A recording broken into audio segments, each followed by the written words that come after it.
Dalam kajian kriminologi dan hukum pidana, kejahatan tidak selalu dilakukan oleh satu orang. Ada juga perbuatan melawan hukum yang lahir dari keputusan, kebijakan, atau kelalaian korporasi. Karena pelakunya berupa entitas kolektif, cara kita membaca motif, dampak, dan tanggung jawabnya juga berbeda dari tindak pidana individu. Itulah sebabnya topik ini penting dipahami, terutama ketika satu keputusan perusahaan bisa memengaruhi pekerja, masyarakat, lingkungan, bahkan kepercayaan pada institusi hukum.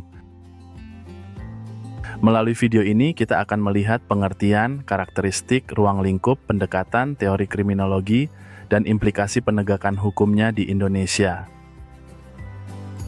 Secara sederhana, tindak pidana korporasi adalah tindak pidana yang dilakukan dalam kegiatan korporasi untuk kepentingan korporasi atau oleh orang yang bertindak atas nama korporasi. Sementara itu, pertanggungjawaban pidana korporasi membahas kapan sebuah badan hukum dapat diposisikan sebagai pihak yang harus menjawab perbuatan pidana tersebut di depan hukum. Perbedaan pertamanya terletak pada subjek hukum. Dalam tindak pidana individu, pelakunya adalah orang perseorangan. Dalam tindak pidana korporasi, subjeknya bisa badan hukum, pengurus, atau keduanya sekaligus. Perbedaan berikutnya tampak pada skala dampak. Satu keputusan korporasi dapat merugikan ribuan pekerja, konsumen, warga sekitar, atau keuangan negara dalam waktu yang sama. Lalu ada perbedaan dalam mekanisme pertanggungjawaban. Hukum harus menelusuri hubungan antara kebijakan perusahaan, struktur komando, tindakan pelaksana, dan keuntungan yang diperoleh korporasi. Karena itu, membuktikan kesalahan korporasi sering lebih kompleks daripada membuktikan kesalahan individu. Fokusnya bukan hanya siapa yang bertindak, tetapi juga sistem apa yang memungkinkan perbuatan itu terjadi. Salah satu ciri paling penting dari tindak pidana korporasi adalah pelakunya bukan semata individu, melainkan badan hukum atau entitas kolektif yang bekerja melalui banyak orang dan banyak fungsi. Artinya, perbuatan yang merugikan sering tidak lahir dari tindakan spontan. Ia bisa muncul dari prosedur kerja, target bisnis, pembagian tugas, atau pembiaran yang berlangsung terus-menerus. Karakter berikutnya adalah sifatnya yang terorganisir. Ada rantai keputusan, alur komando, dokumen, dan pelaksana teknis yang membuat pelanggaran tampak seperti bagian dari operasi biasa. Dampaknya pun cenderung luas dan sistemik. Kerugian tidak berhenti pada satu korban, tetapi bisa menjalar ke lingkungan, pasar, kesehatan publik, atau kepercayaan masyarakat. Dalam praktik, kita dapat melihat contohnya pada pelanggaran lingkungan, korupsi dalam hubungan bisnis dan perizinan, serta penipuan pajak yang menggerus penerimaan negara. Karena itu, kejahatan korporasi sering tampak legal di permukaan, tetapi bermasalah ketika kita menilai niat, keuntungan, risiko, dan akibat sosial yang ditimbulkannya. Di Indonesia, ruang lingkup tindak pidana korporasi sangat luas karena aktivitas korporasi menyentuh banyak sektor kehidupan sosial dan ekonomi.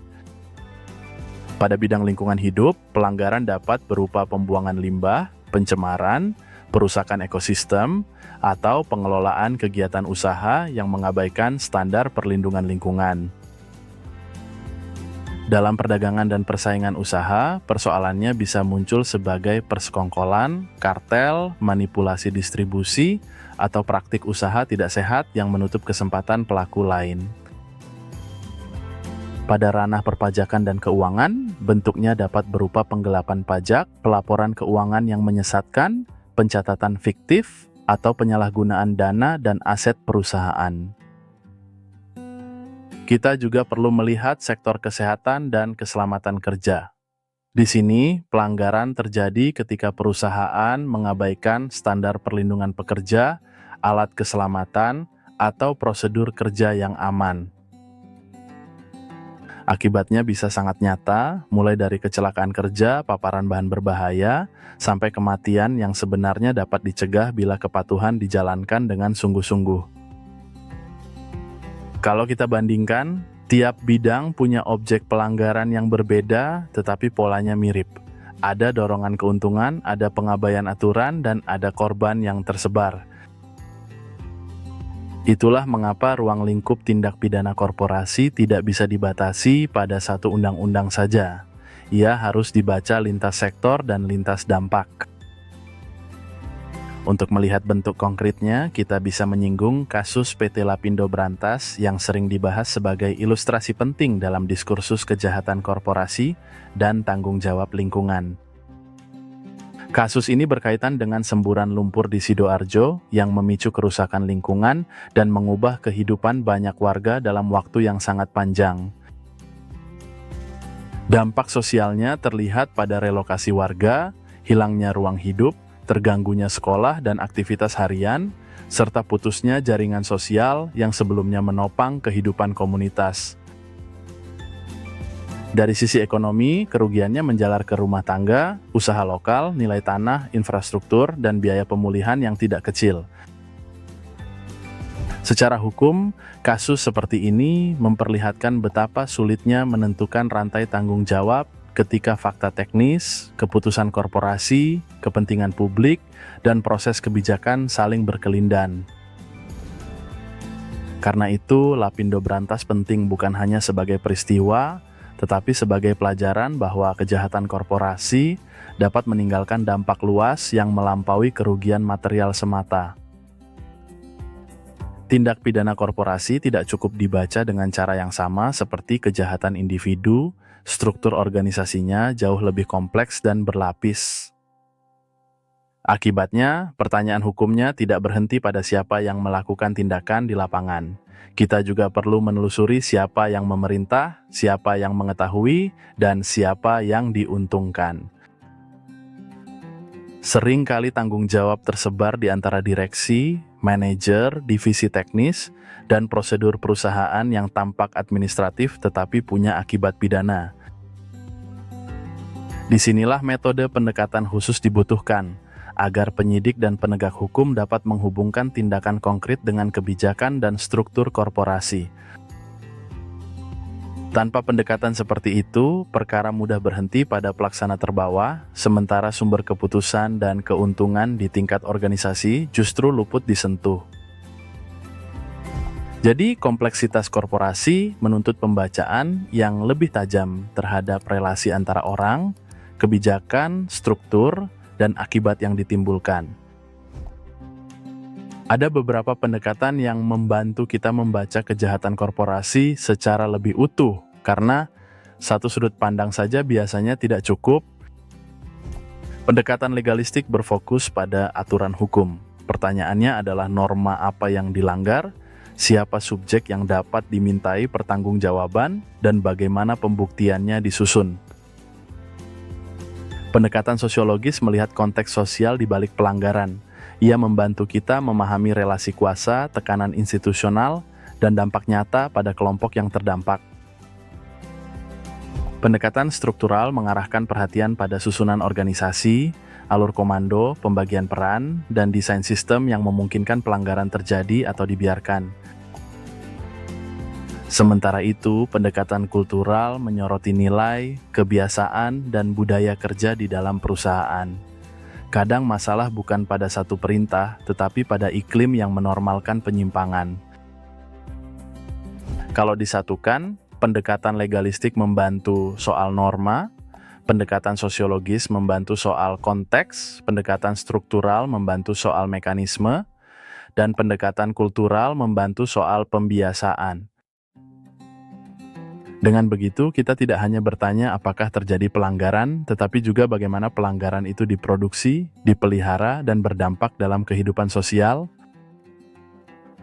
Itulah nilai utama pendekatan yang beragam, masing-masing membuka lapisan berbeda dari kejahatan korporasi.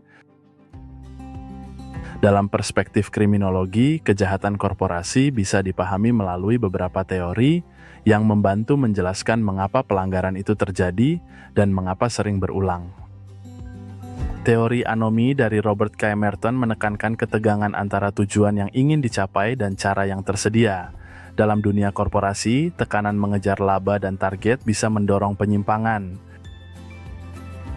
Kalau keberhasilan hanya diukur dari pertumbuhan, pangsa pasar, atau keuntungan, sebagian organisasi bisa tergoda memakai cara yang melanggar aturan agar tetap terlihat berhasil. Teori konflik yang berakar pada pemikiran Marx melihat hukum dan ekonomi sebagai arena relasi kuasa. Dari sini, kejahatan korporasi dapat dibaca sebagai gejala ketimpangan kekuatan antara pemilik modal dan kelompok yang terdampak. Artinya, tidak semua pelanggaran diproses dengan bobot yang sama. Posisi ekonomi dan politik dapat memengaruhi siapa yang lebih mudah dilindungi dan siapa yang lebih mudah menanggung akibatnya. Teori labeling mengajak kita melihat bagaimana suatu tindakan atau pelaku diberi cap menyimpang. Dalam konteks korporasi, pertanyaannya adalah, mengapa sebagian tindakan berbahaya lama dianggap sekadar pelanggaran administratif? Teori ini penting karena penamaan memengaruhi respons. Selama suatu tindakan belum dibaca sebagai kejahatan yang serius, tekanan untuk menindak juga cenderung lemah. Terakhir, teori pilihan rasional melihat pelanggaran sebagai hasil perhitungan untung dan rugi. Jika keuntungan dianggap besar dan risiko tertangkap kecil, penyimpangan bisa dipilih sebagai strategi. Dalam korporasi, perhitungan itu dapat muncul dalam keputusan memangkas biaya keselamatan, menyembunyikan data, atau mengambil jalan pintas yang memberi manfaat jangka pendek.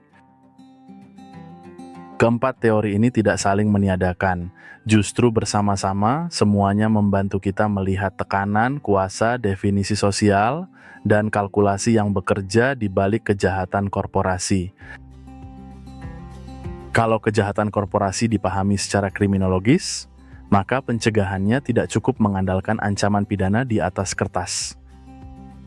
Pencegahan harus menyentuh sumber masalah seperti budaya organisasi, sistem pengawasan, insentif bisnis, dan pola pengambilan keputusan di dalam perusahaan. Bagi penegakan hukum, pendekatan ini mendorong aparat untuk tidak berhenti pada pelaksana teknis, tetapi menelusuri aktor kunci, alur komando, dan manfaat yang dinikmati korporasi. Dalam pengembangan kebijakan, negara juga perlu merumuskan aturan yang lebih responsif terhadap perubahan praktik bisnis, perkembangan ekonomi, dan bentuk kerugian sosial yang terus bergerak. Dengan kata lain, perspektif kriminologi membantu hukum pidana korporasi menjadi lebih realistis, lebih peka pada konteks, dan lebih mampu melindungi kepentingan publik. Jadi, tindak pidana korporasi perlu dipahami bukan hanya sebagai pelanggaran aturan, tetapi sebagai persoalan kekuasaan, struktur, dampak sosial, dan pertanggungjawaban hukum yang saling terkait. Ketika kita memahami pengertian karakteristik, ruang lingkup, dan teori kriminologinya secara utuh, penegakan hukum juga bisa dibaca dengan lebih kritis dan lebih adil. Karena itu, coba refleksikan satu pertanyaan ini. Dalam satu kasus korporasi, siapa sebenarnya yang paling diuntungkan, siapa yang paling dirugikan, dan siapa yang paling mudah dimintai tanggung jawab? Pertanyaan seperti itulah yang layak kita bawa ke diskusi kelas agar studi kriminologi tidak berhenti pada definisi, tetapi masuk ke pembacaan yang lebih tajam terhadap realitas.